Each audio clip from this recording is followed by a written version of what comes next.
బయట స్టాల్లు పెట్టి అసెంబ్లీ ప్రాంగణంలో ఎన్డీపీఎస్ అధికారులను పిలిచి డ్రగ్ టెస్ట్లకు స్టాల్స్ పెట్టి దమ్ముంటే నువ్వు పిసిసి అధ్యక్షుడు కదా, ముఖ్యమంత్రి మీ మాట వింటాడు కదా, ఇమీడియట్గా మీరు డీజీపీకి ఫోన్ చేసి రేపు ఎన్డీపీఎస్ డ్రగ్ టెస్ట్ ల్యాబొరేటరీ పెట్టిస్తారా లేకపోతే అక్కడ కౌంటర్లు పెడతారా పెట్టండి.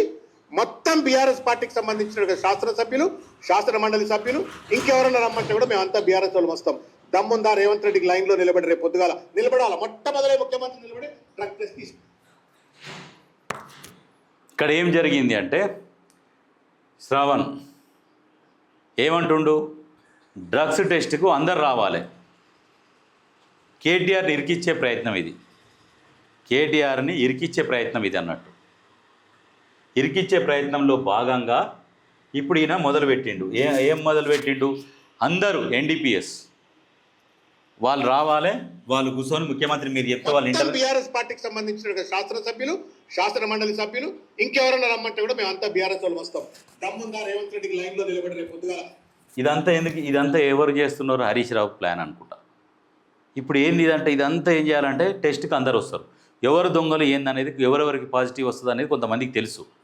కాబట్టి ఇదంతా ఏంటంటే బీఆర్ఎస్ పార్టీని ఇజ్జత్ తీసే పని అన్నట్టు. ఇదంతా ఇజ్జత్ తీసే పని. ఎందుకు అందరు రావాలి, ఇందరు రావాలి. గతంలో కూడా చెప్పిండు ఆల్రెడీ. రేవంత్ రెడ్డి, కొండ విశ్వేశ్వరరెడ్డి వీళ్ళు వచ్చి ఏం చేసిర్రు, మేము వైట్ కాలర్ ఛాలెంజ్కి రెడీ, మేము వచ్చేసినామని వీళ్ళు వచ్చి నిలబడితే కేటీఆర్ పారిపోయిండు. మరి ఇప్పుడు అదే ప్రయత్నం శ్రవణ్ కుమార్ చేస్తున్నాడు. అందరం వస్తాం, మీరు వస్తారా, సిద్ధం. ఇప్పుడు ఎవరు ఇజ్జత్ పోగొడుతుంది, ఎవరు ఛాలెంజ్ చేస్తున్నారు, వీళ్ళు వస్తారన్న విషయం శ్రవణ్కు తెలుసు. వీళ్ళు వచ్చి ముందే నిలబడతారని తెలుసు. రేవంత్ రెడ్డి కూడా చెప్పి నాకు మంద అలవాటు లేదు, నాకు కళ్ళు అలవాటు లేదు, నేను ఇంటికి కాదు, నాకు గోర్లు కాదు, అన్ని ఇస్తా అని చెప్పిండు. వీళ్ళు వచ్చి నిలబడతారు, కానీ ఎవరు తప్పించకపోతారనే విషయం ఈయనకు తెలుసు. మరి ఇదేంది, ఇది కరెక్ట్ కాదు కదా. అది ఇది ఎవరికి వేసేటి స్కెచ్ అనేది మీరు ఆలోచన చేసుకోరు. ఎవరికి వేసేటి స్కెచ్ అట్లా ఉంటాయి, రాజకీయాలు అంటే అట్లా ఉంటాయి. ఇది అక్కడనేమో గాంధీ బొమ్మ పైన ఈ బిల్డింగ్ కనబడుతుంది కదా, ఇక్కడ కరెక్ట్గా ఇప్పుడు మధు పార్క్ రిడ్జ్ ఎక్కడ ఉన్నాయంటే ఇక్కడ ఉంది. మధు పార్క్ రిడ్జ్ ఏమో బఫర్లు ఉందట, కూలగొడుతారట. మరి నువ్వు కట్టే బిల్డింగ్లకు బఫర్ వర్తించదా? ఏమంటుండు, మధు పార్క్ అపార్ట్మెంట్స్ కూలగొడుతున్నారు, మరి మీరు కట్టేది అది కూలగొట్టిన ప్లేసుల్ని ఇవి కడుతున్నారు కదా, మీకు బఫర్ జోన్ వర్తించదా అని మాట్లాడుతున్నాడు కేటీఆర్. మళ్ళొక్కసారి వినండి, మళ్ళీ వినిపిస్తా.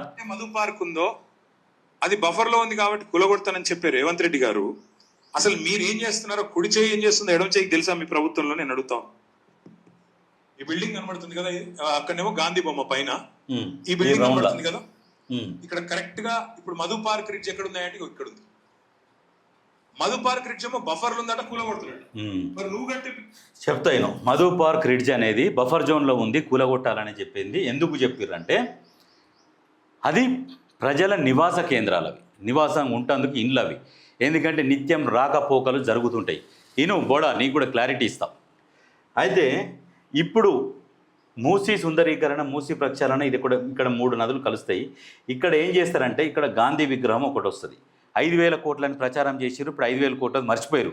ఎందుకంటే రేవంత్ రెడ్డి బయటకు వచ్చేది అయ్యే ఖర్చు 70 కోట్లేరని. ఆయన 5,000 కోట్లు ఏడికెళ్ళి నీకు ఎవరు చెప్పిండు, అధికారికంగా కూడా నోటికెళ్ళి మాట తెరిచిరా, నోరు తెరిచారు, తెరవక ముందుకి ఎందుకు ప్రచారం చేస్తున్నావు అని ఒక క్లారిటీ ఇవ్వగానే అది అయిపోయింది. అయిపోయినాక ఇప్పుడు మధు పార్క్ రిడ్జ్ అనేది ఇప్పుడు కూలగొట్టి కడుతున్నారు. మరి మీరు కట్టేదానికి బఫర్ జోన్ వర్తించదా అంటే రేవంత్ రెడ్డి గారు క్లియర్గా ఏం చెప్పారంటే అక్కడ గాంధీ స్టాచ్యూ ఉంటుంది, దాని చుట్టూ విజ్ఞాన కేంద్రాలు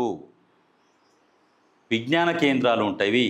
అవి విజ్ఞాన కేంద్రాలు, అవి పొద్దున్న నుంచి సాయంత్రం వరకు దాన్ని యూజ్ చేసుకొని మళ్ళీ వెళ్ళిపోతారు. అది అక్కడ స్టే చేయొద్దు.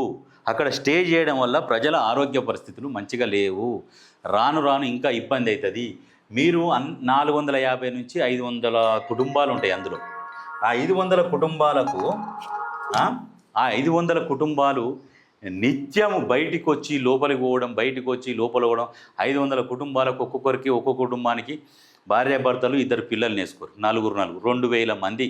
ఆ 2,000 మంది ఈడ ఉండి ఎంత ఇబ్బంది అవుతుంది ఈ మూసీ చుట్టూ. అనేది ఒకసారి ఆలోచన చేయండి. ఈ విజ్ఞాన కేంద్రాల వల్ల ఏంటంటే జస్ట్ మీరు రావచ్చు, లైబ్రరీ ఉంటుంది అక్కడ, కొన్ని చదువుకోవడానికి ఇటువంటి బిల్డింగులు ఉంటాయి. వస్తారు ఆహ్లాదంగా వెళ్ళిపోతారు. ఆ పార్కులు ఉంటాయి, కొద్దిసేపు అందులో తిరగవచ్చు, వెళ్ళిపోవచ్చు. ఇప్పుడు వీళ్ళు ఏం చేస్తారంటే ఉపాయము, ఈ 500 కుటుంబాలు ఏం చేస్తారంటే ఇది కట్టి మమ్మల్ని ఇట్లనే ఉంచి ఈ పార్క్ ఇట్లనే సుందరీకరణ చేస్తే మా ప్లాట్లకు మళ్ళీ తర్వాత మేము అమ్ముకుంటే మాకు కోట్ల రూపాయలు వస్తాయనే ఒక దురాశ పుట్టించిర్రు వీళ్ళు. ఎవరు? ఈ ప్రతిపక్షాలు. రేవంత్ రెడ్డి వాళ్ళకి ఏం చెప్పిండంటే మెరుగైన నష్టపరిహారం ఇస్తా అని చెప్పిండు. మీరు ఇప్పుడు కట్టుకొని 15 సంవత్సరాలు అయిపోయింది, దాని బిల్డింగ్ ఎప్పటి వరకు ఉంటుంది, దాని లైఫ్ టైము, ఆ లైఫ్ టైం ఇంకో 5-6 నెలలు అయితే పోతుంది. మళ్ళీ మీకు కొత్తగా ఎంత ఖర్చు అవుతుందో మీ అసోసియేషన్ ఉంటుంది కదా, అసోసియేషన్లో ఫండ్ జమ చేస్తాము, మీరే కట్టుకోరి, లేదంటే మేమైనా కట్టిస్తాం డీటెయిల్స్ తీసుకొని అని అంత క్లియర్గా చెప్పినాక దాని గురించి ఈయన డీటెయిల్స్ చెప్తున్నాడు. ఏంది పీపీ ప్రజెంటేషన్ ఇస్తున్నాడు. ఎట్లా ఉండే ఈ కాలువ ఇప్పుడు ఏ రకంగా రూపుదిద్దుకుంటుందో అనేది ఒకసారి ఆలోచన చేయరు.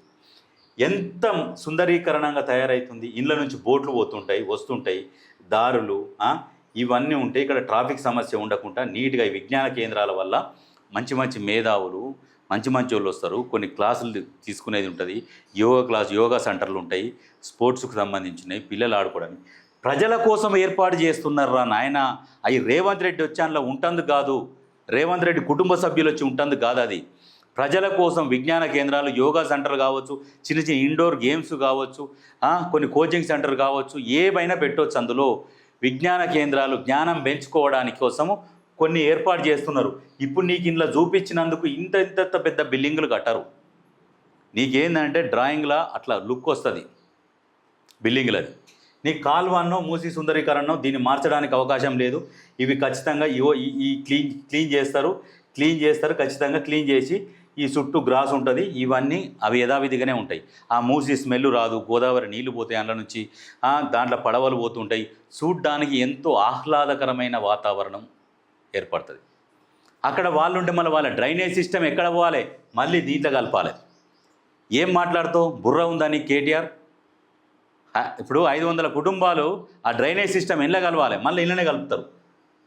ఎంత వద్దు, మీకు నచ్చినట్టు మీరు వేరే దగ్గర కట్టుకోరి, మేము ల్యాండ్ ఇస్తాము, మీకు ఇంకా మెరుగైన నష్టపరిహారం ఇస్తామని చెప్పినాక ఇగో నీ అసంటోడే పంచాయి పెట్టేటోడు. ఏమో గాంధీ విగ్రహం మూలకు ఉంటుంది అక్కడ, ఇక్కడేమో బిల్డింగ్లు. ఏంది విజ్ఞాన కేంద్రాలు? మొత్తం ఎన్ని ఎకరాల? జస్ట్ విజ్ఞాన కేంద్రం ఆలోచన చేసుకోరు. ఎందుకంటే ఈ కేటీఆర్ చెప్పిందల్లా ఈని ఆగం కాకురి.